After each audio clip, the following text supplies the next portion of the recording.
nga bye basaanidde okukola ne bakola bye batasaanidde okukola n'amazima tegali mu bo. They left undone what they ought to have done, and they did that they ought not to have done, and there's no truth in them.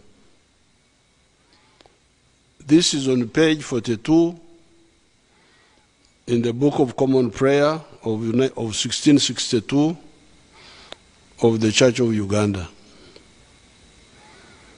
This is one of the many scripture pieces that stuck in my head. I remember the Reverend Kariahwari always reciting this portion. How well it describes many situations in the world and especially in Africa today. However, in the last 60 years or so, but especially after 1965, what became the NRM has been defogging, to remove the fog, okujjako olufu, has been defogging this confusion and disorientation. Because that's what the prayer book talks about. It is fogging, creating fog. Baleka nga bye basaanidde kukola, ne bakola bye batasaanidde kukola. They leave undone what they ought to do, they do what they ought not to do, because they don't see properly. So that's why we talk of defogging. Remove the fog. Okujjako olufu, okuyaho oluho. Therefore today, on the 61st anniversary of Uganda's independence, it is crucial to restate clearly again the essential ingredients of success for Uganda and maybe the wider Africa. So, if we are not going to be like those people, abalekanga bye basaanidde kukola, ne bakola bye batasaanidde kukola, what should we emphasize on? If we are not going to be like those who left, who did what they ought not to have done, and they did that they ought not to have done, and there's no truth in them, what do we do? Here below are the crucial ingredients. First and foremost, we reject the pseudo-ideology of emphasizing the politics of identity, and we emphasize the politics of interests.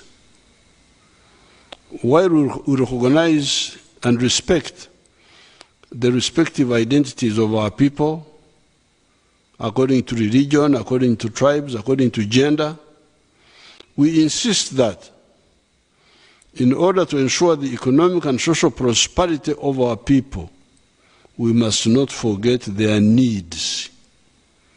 And what are these needs? Food, jobs, market for their products, sources of raw materials for their industries, shelter, etc.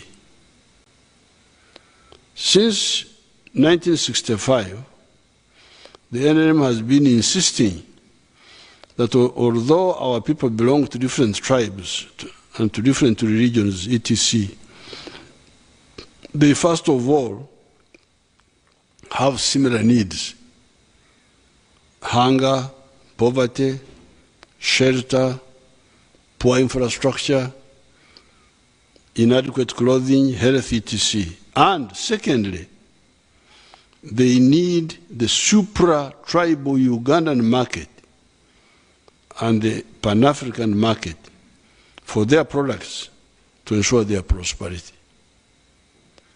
This is where we separate with the opportunists who keep talking about identity. Amawanga, tribes, religion, and so on. But me, as a cattle keeper, yes, I have got other cattle keepers who stay near me. But the people who buy my milk, who buy my beef, who buy my bananas, are not my neighbors. This is because my neighbors have what I have. They have milk, I have milk. They have beef, I have beef. They have bananas, I have bananas. So how do they help me? The people who help me are the other Ugandans who are doing different things. They are the ones who buy what I have, and I also buy what they have, which I don't have. So that's why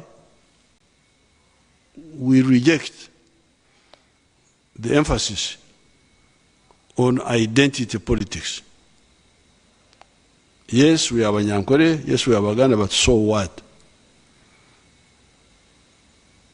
What are our interests? What are the interests of the Muganda? What are the interests of the Mchori? With tribal solidarity solve his problems? The Achoris are all producing simsim. This one is simsim, the other one is simsim. They can't buy from one another because they have similar products. So, who are the ones who buy the simsim of the Achoris?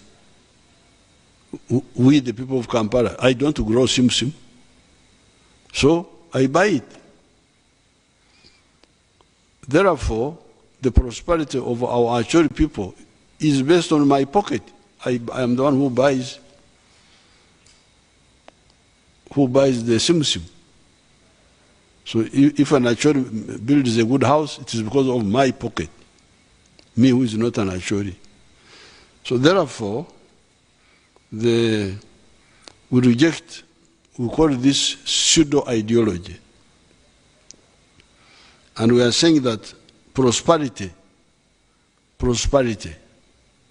okubeera obulungi kw'abantu baffe, will come from our people selling their products to the Ugandan market and to the African market. And that's why we say patriotism, love Uganda. Pan-Africanism, love Africa. And we reject the sectarianism where they talk of moyo gwa gwanga meaning the spirit of the tribe. The spirit of the tribe. For us we say moyo gwa Uganda, moyo gwa Africa.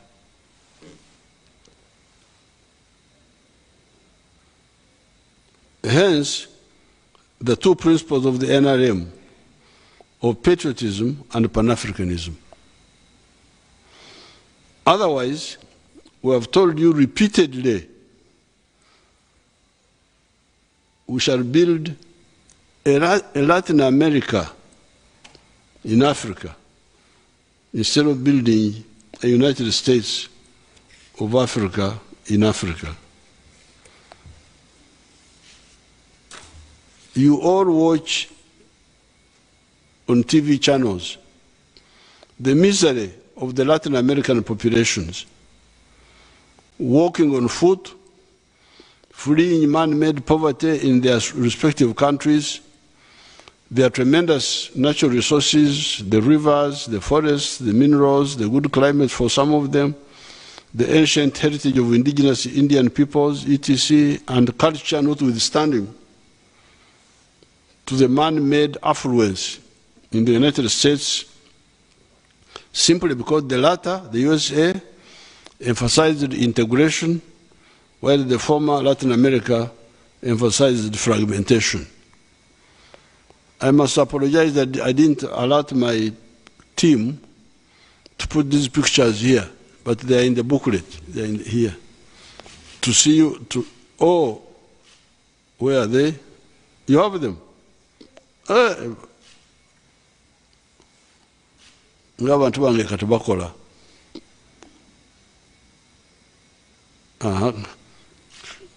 Now all those are people who are running you from poverty in South America. You show the lining. When they are lining up, there you can see it. Now you look. All those people, put the other one, leave it there. All those people are lining up to enter the United States, which is supposed to be heaven on earth, running away from Latin America. And yet Latin America is much richer than the United States in terms of natural resources. If you look at the rivers, the forests, the minerals, Latin America is much richer than the United States. But they are badly organized, they are fragmented economically. You don't have a market. When you produce, Guatemala, 5 million people, Honduras, I don't know what, you don't have where you can sell your products. In the United States, you have got a huge area, 3 million square miles of land, 320 million people, I think now. So if you are there, you sell your products, all those buy from you. If I was in the United States, I would be a billionaire by now. I would be selling my milk to 320 million people. But here, you Ugandans, sometimes you buy my milk, sometimes you don't buy. Then I must beg Kenya. Once the milk gets to the border with Kenya, they stop it. This is another country. It goes to Rwanda, they stop it. Congo. So that's why you still see that I am Mr. Museveni like you people. Otherwise, I would be a billionaire by now. If I had a big market where my products would go automatically without stop, start. So, those who emphasize tribes, emphasize religion sectarianism, emphasize gender chauvinism, they want to turn us into a Latin America in Africa. And yet, we, the freedom movement, want to build a United States of Africa in Africa. A united Africa. This has been our struggle from the 1960s. So this is point number one. There are other pictures. Show the other pictures if you have them. Show them and we will move.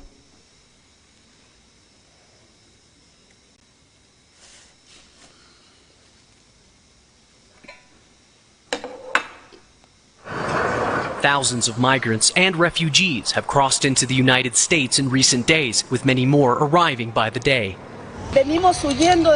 We are fleeing our country. We are fleeing gangs who have killed our family and hurt us a lot.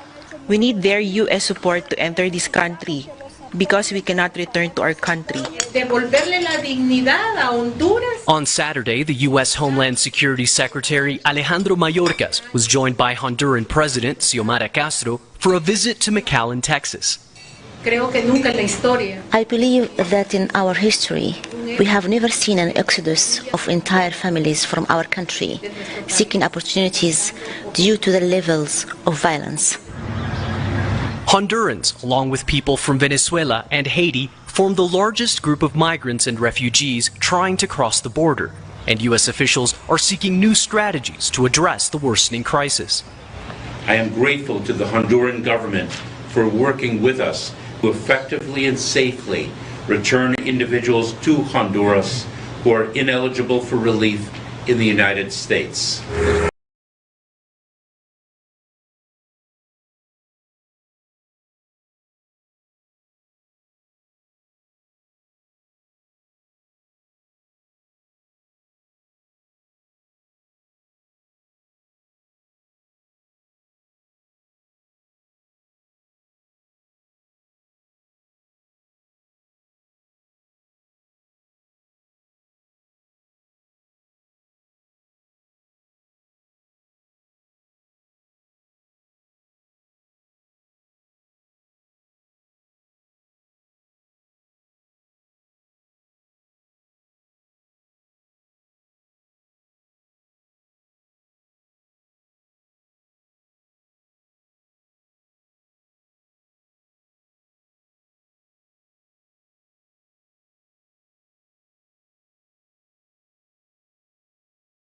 That identity politics of tribe, of religion, of gender chauvinism does not address the issue of prosperity. They don't answer our question of how can we be prosperous. We can be prosperous by producing and selling what we produce, which means we need a market, and not a small market, we need a big one. This is the difference between the United States, between China, between India, and Latin America, and between them and Africa now, because even now, you see, we have got, our Basoga people have got a bicado, surplus, bicado, sugar. We have been having a surplus of sugar. People in Tanzania, they need sugar, but they buy from, I don't know, Brazil. Then we must bargain, haggle.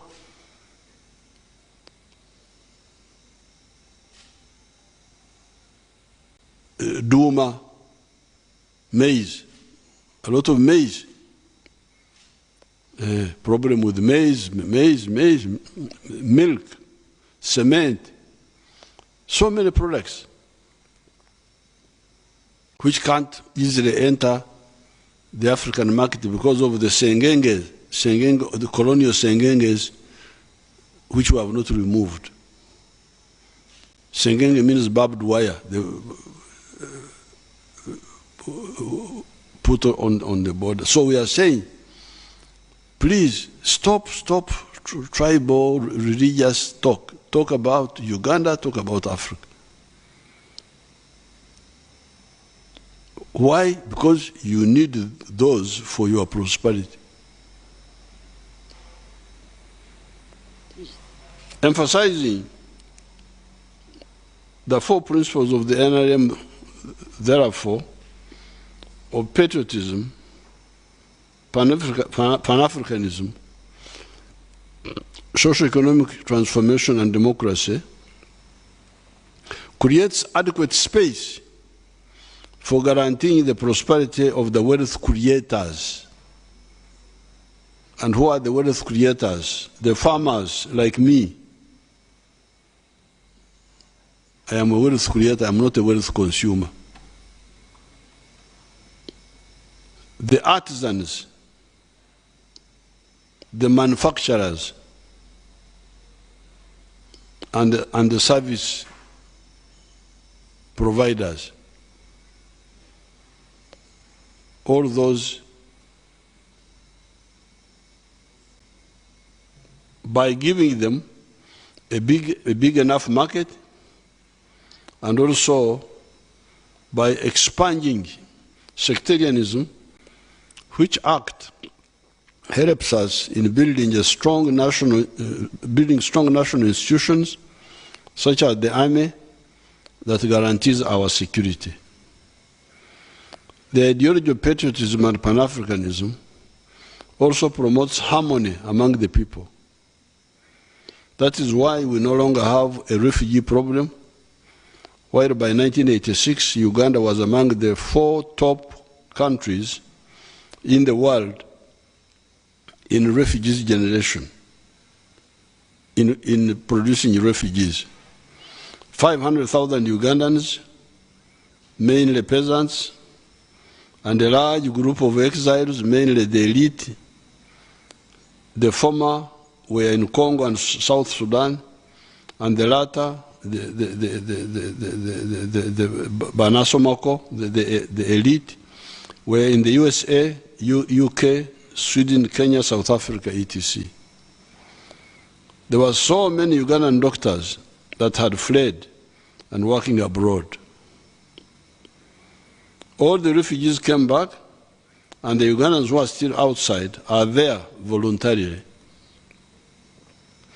The ideology of emphasizing interests rather than opportunistically manipulating identity has therefore created more opportunity for prosperity, created stability, and created capable institutions of state.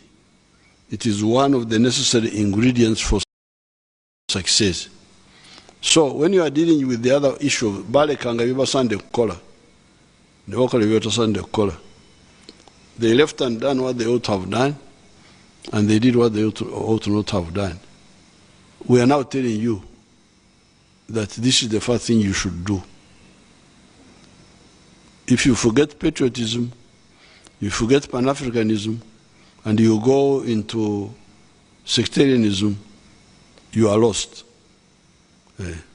Balekanga bibasande kukola, niboko bibatasande kukola, namazima tegari mubo.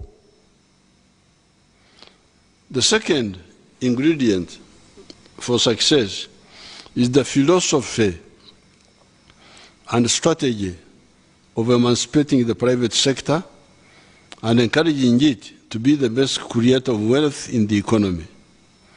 In the book of John chapter 10, verse 11 to 13, Jesus talked of the hired hand, omukozi ow'empeera. I don't know how they say it in Uganda.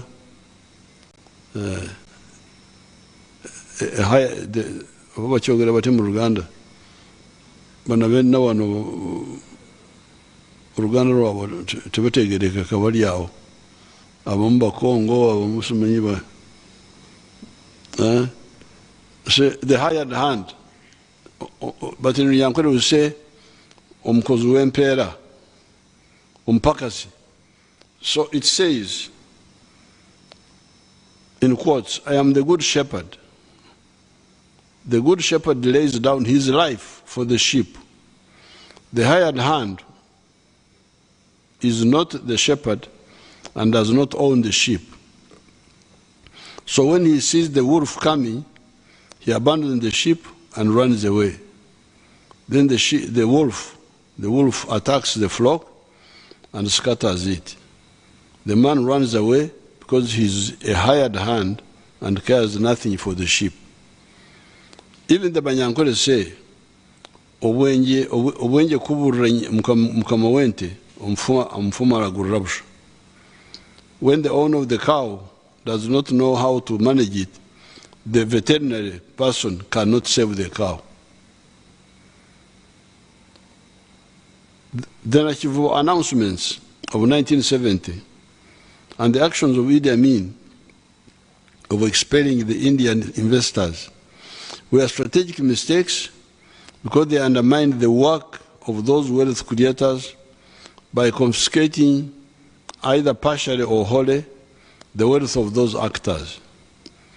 There are a few actors in the world that can work for altruistic reasons, and those are the likes of Mother Teresa of Calcutta, Mwalimu Nyerere, or we, the NRA fighters. For us, we were working not for ourselves. The NRA fighters, Mwalimu Nyerere, Mother Teresa of Calcutta, were not working for pay. We were working for Moyo Uganda, Moyo Africa, for Pan-Africanism, patriotism. But we are, however, for the majority of cases, they are motivated to work for personal gain. It was therefore philosophically wrong to think that you can sustainably and efficiently build an economy based on parastatals. It is a strategy that had implied risks. This is why the NRM, while not ruling out the role of the parastatals here and there, encouraged the private sector. The private sector players, foreign and local, are very reliable actors because they act in their own interest, but in the process, for the majority of cases, also act in the interest of the country. There is, however, a great need for the government to play a regulatory role to ensure that the private sector does not take shortcuts and endanger the health of the consumers. It is therefore the patriotic duty of all Ugandans to encourage the private sector, whether they are local or foreign. They all build our GDP, which means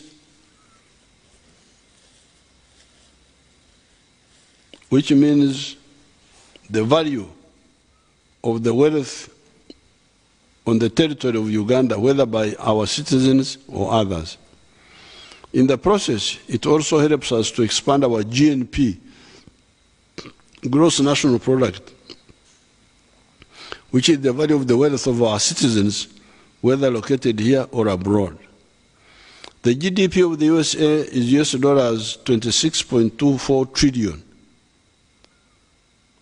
Its GNP is US dollars 24 trillion. So you can hear a country like the United States, the bigger portion of the economy is by citizens and foreigners.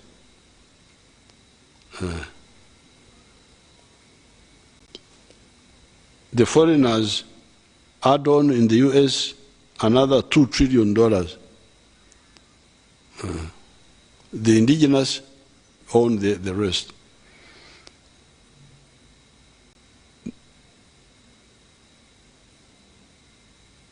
That of China, the GDP of China is USD 19 trillion, 19.37 trillion, and the GNP 14 trillion. So you find that in China, the foreigners have done more than the locals in building the economy. An extra like 5 trillion is brought in by the foreigners. So therefore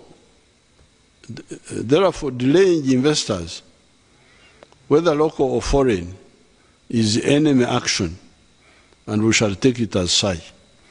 So therefore, the second important thing, once you are clear about no sectarianism, no politics of identity, the next most important point is to encourage the private sector, not to disturb them, not to waste their time, not to ask bribes from them, not to delay them, because they will help us to build our country.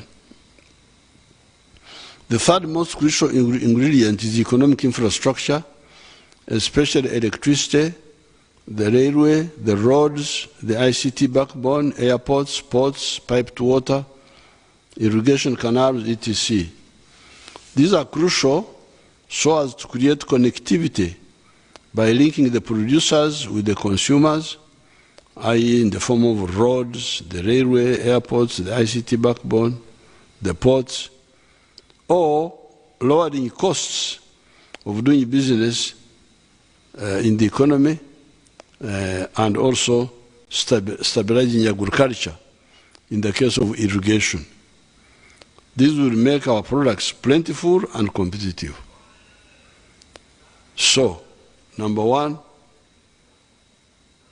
don't believe in sectarianism, believe in patriotism, Pan-Africanism. Number two, encourage the private sector.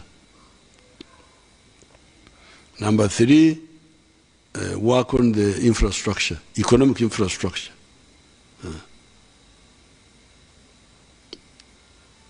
The fourth ingredient is social infrastructure in the form of schools, health centers, and research institutions that will help us or are helping us to deal with the health, knowledge, and skills of the human resource. Because for the human resource to produce, they need knowledge, education, they need skills, education with skills, and they need health. They need to be healthy.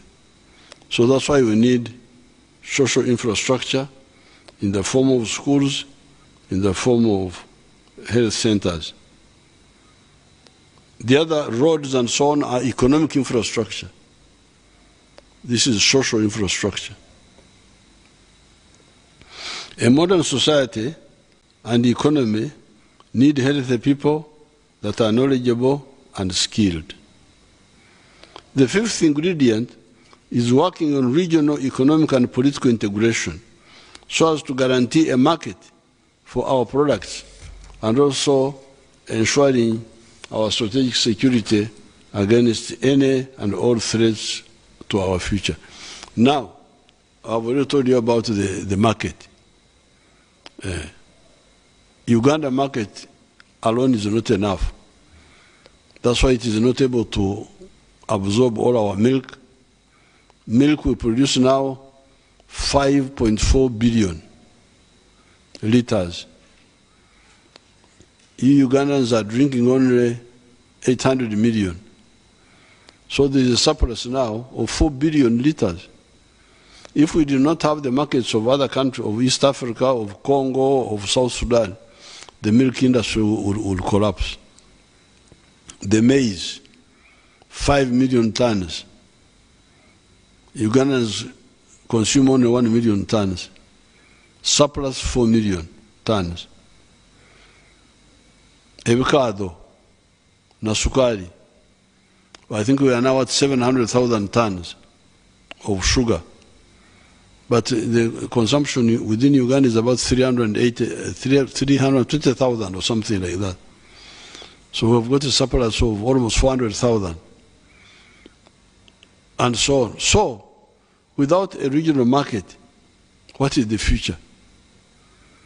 That's why when I see the politics in the TV, in the radios, in the newspapers, talking about what? Nobody talking about integration. Then you know that abantu baffe balekanga byebasande kukola ne bakola byebatasande kukola n'amazima tigali mu bo. They have left and done what they ought to. You should be talking about integration. Link up with your friends in Kenya, in Tanzania, in Rwanda, in Burundi, in Congo, in South Sudan, in Ethiopia, in other West Africa, to talk about integration. Because in order for us to be prosperous, we need a big market for the wealth creators. So this is point number 5. Number 6, the sixth ingredient are some international contacts with those that are willing to trade with us on an equitable basis and are reliable partners when it comes to the exchange of goods and services. Some of these international contacts, apart from trading with us, can also generate investors to come to our country. They can be sources of tourists and can bring technology to our country. So we also need international contacts with the people who respect us, who don't interfere in our internal politics. The 7th ingredient is to eliminate corruption. Corruption takes the form of stealing government money meant for pro-people efforts like economic activities, infrastructure, service delivery, etc. It means taking bribes from the public who are looking for services, like somebody is looking for a job, you take a bribe from him. Somebody wants medical attention, you must pay a bribe. To get licenses from the government, they must pay bribes. And also taking bribes from investors, from people who want to do business here. Ugandans and non-Ugandans that want to do business in Uganda do not pay bribes. Do not pay bribes. It's not necessary. Instead, expose them. Report the scam, report the parasites to the State House Anti-Corruption team of Brigadier Isoke and Colonel Nakarema's group. Action will be taken. Because this corruption is another now big problem in disturbing the implementation of government projects, but also in disturbing the private sector. Private sector should not be interrupted by these corrupt people. The eighth crucial ingredient is protecting our environment, which means the wetlands, the forests, the rivers, the lakes, and the water towers in the form of our high mountains of the Rwenzori, the Elgon, the Kigezi Mountains, the Agoro Hills, and the hills of Singo, Kochi, Buweju, Bunyaruguru, Rwampara, Rahama, etc. Why do we need to protect these environmental assets? It is because they provide us with three of the most primary lifesavers. These are air, water, and food. You cannot live without air for 3 minutes. If you don't breathe 3 minutes, you are dead.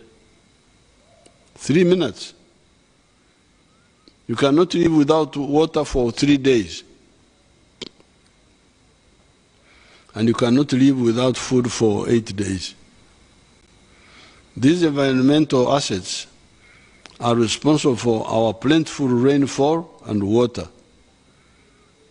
As long as our rainfall is maintained and our water supply is maintained, we shall always be sure of food, including food supported by irrigation. We shall always be sure of water for drinking and other forms of human personal use, e.g. bathing, etc. Factories need water. Those in the wetlands must therefore leave the wetlands peacefully, persuaded by this unimpeachable logic of our survival. Sirina kujja kulwana namwe abali mu ntobazi.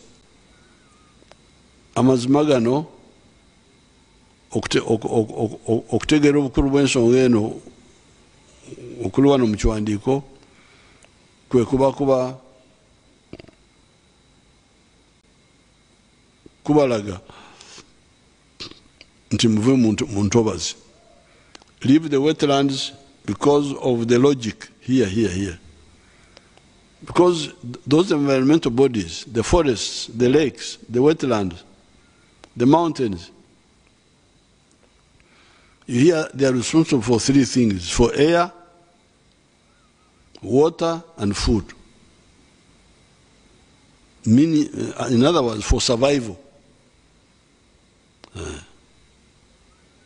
In other areas, we are talking of gaga, wealth, and so on, but here it is survival. That's what we are talking about.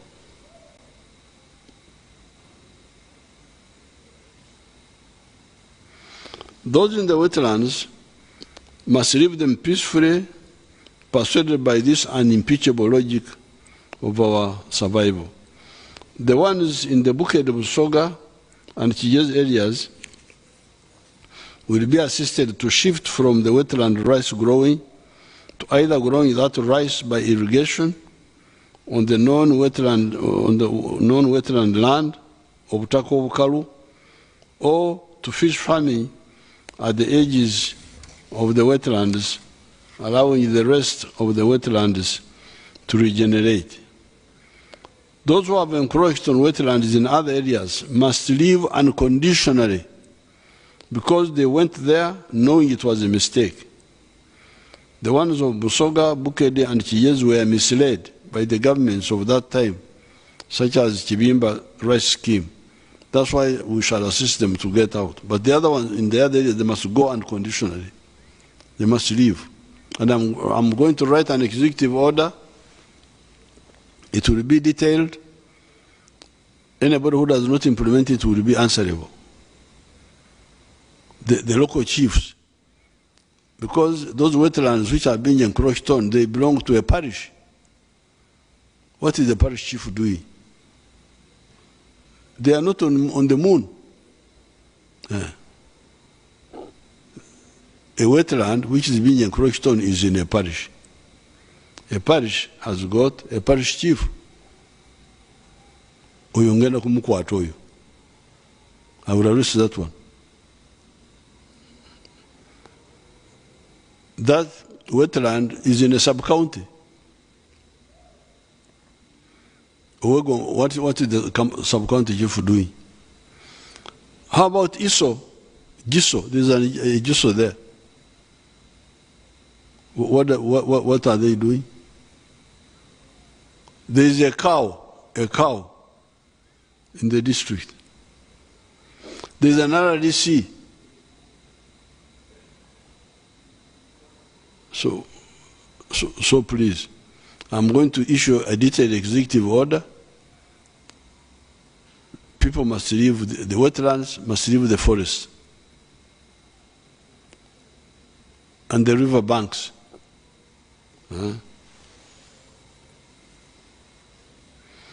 200 meters from the lake shore must be allowed to regenerate into forest or waterline shrubbery, which we, the indigenous people of this area, know well.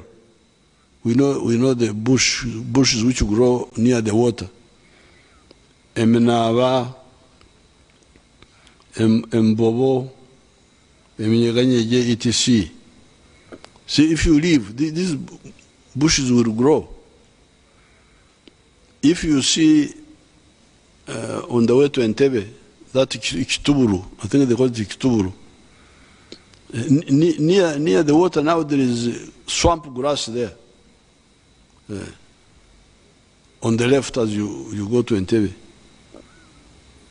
You can see swamp grass, Ebigugu, Cyperus latifolia. You can see it clear on the left.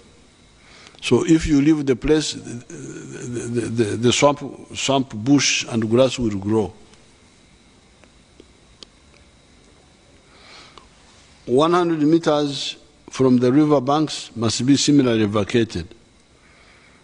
It is only the factories that are already built in what used to be wetlands that will be kept.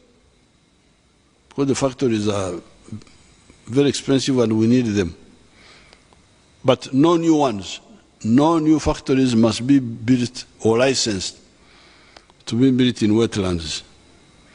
Even those that were erroneously licensed by UIA, but where the construction had not yet started, should be allocated alternative land.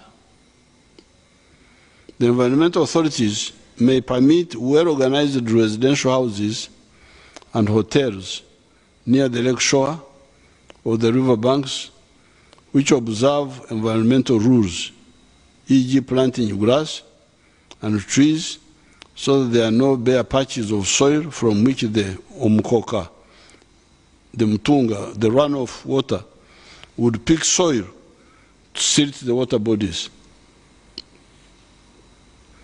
There should be no cultivation or slums near the water bodies. However, residential houses built in the wetlands must be demolished. Water is not only important for air, life support and food generation, but also enables us to generate electricity, hydroelectricity. As far as the rivers are concerned, Uganda is both a downstream and an upstream country. These words mean downstream means where the rivers are going. Upstream is where the rivers are coming from. So Uganda is both. It is both an upstream. There are rivers which start here, but also it is downstream because there are rivers which come here from other African countries.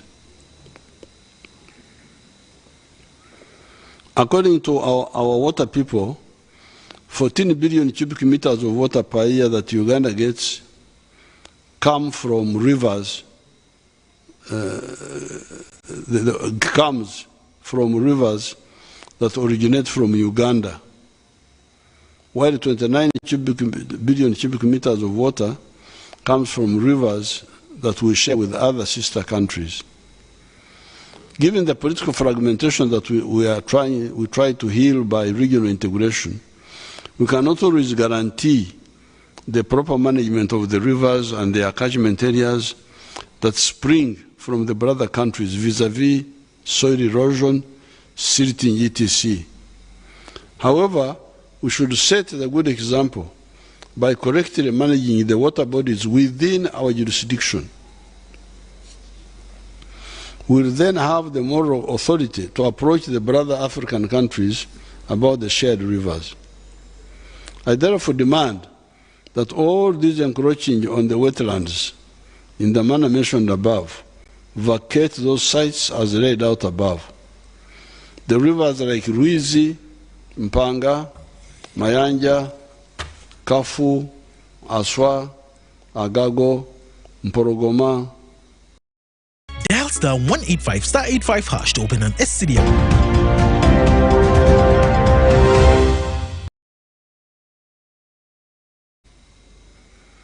This will ensure that all our 14 billion cubic meters of internal waters is safe, and then we can additionally interact with the brother countries about the 29 billion cubic meters of water from them. Remember that we are mandated by common sense and by the international law that we must share the water generated in Uganda and what we get from the brother upstream countries with the downstream brother countries, which are South Sudan, Sudan, Khartoum, and Egypt. Of course, water should not be a problem for Africa because the river Congo alone produces 3,000 billion cubic meters of water per annum. Our wonderful Nile at Khartoum only has 85 billion cubic meters per annum. It is this much smaller quantity of water that some of the actors in the Nile Valley spend so much time quarreling over. Yet the Congo River is equal to 35 Nile rivers in terms of water. If only Congo was stable and Afro-oriented, I imagine that Africa would not be talking about lack of water. Every second, this huge amount of water of the river Congo is feeding the Atlantic Ocean. Who told you that the Atlantic Ocean is thirsty for water? It is Africa that is thirsty for a vision. With these eight successes guaranteed. Because you remember that's how we started.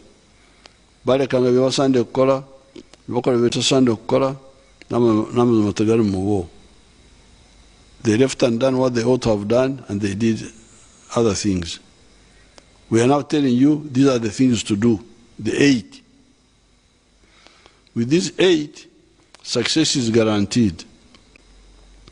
It is this that we should work on and ignore the noise of those that live undone what they ought to have done and do that they ought not have done, and there is no truth in them. Ugandans should not waste time worrying about aid, about loans, etc. We do not need most of these loans. We happily work with all the countries in the world that respect our sovereignty. That is how the UN system should operate. No country should interfere in the internal affairs of another country. That is why we separate foreign affairs from internal affairs. Why should anybody catapult his values through foreign affairs into the internal affairs of another country? Human needs are similar: food, shelter, clothing, mobility, poverty, etc. However, their management evolves differently and at different speeds in the different countries. It is wrong to try to export systems and values, or to export revolution, new ideas, or export counter-revolution, old ideas. This was the mistake of the Pope when Protestantism rose up. You remember when there was a split in the church, Some of the church tried to use violence to suppress the other people, which led to wars. I think they were called the 30 Years' Wars, the religious wars. It was a waste of time. It was the mistake of Metternich when capitalism came on the scene. This Metternich was a prime minister of Austria-Hungary. And when the capitalists took over power in France, he tried to overthrow them. And he caused so much problem for Europe. And I think that's how Austria-Hungary broke up.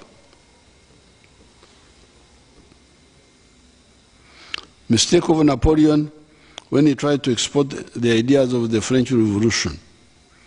The mistake of the Western intervention powers against Bolshevik communism in Russia. The mistake of the imperialist countries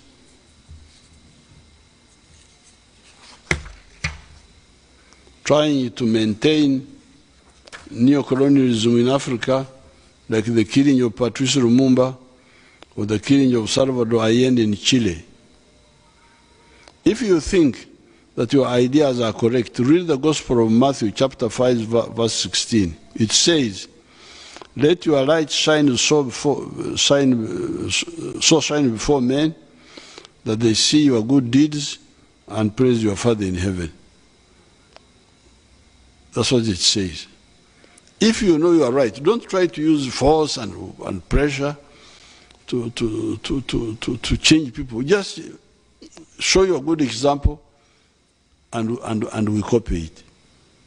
In other words, influence people by your good examples and not by coercion.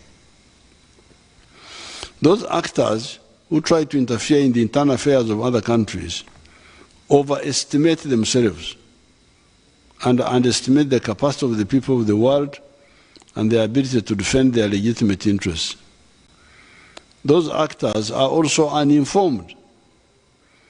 The imperialist actors used the gap in history following when the Ottoman Turks captured Constantinople in 1453, while the peoples of Africa, Asia, and Latin America were not mobilized. They took that advantage to control much of the world. However, two phenomena outside the control of the imperialists marked the beginning of the counter-offensive by the colonized peoples of the world. One phenomenon was the coming to power in Russia of the communists in 1917. This was a social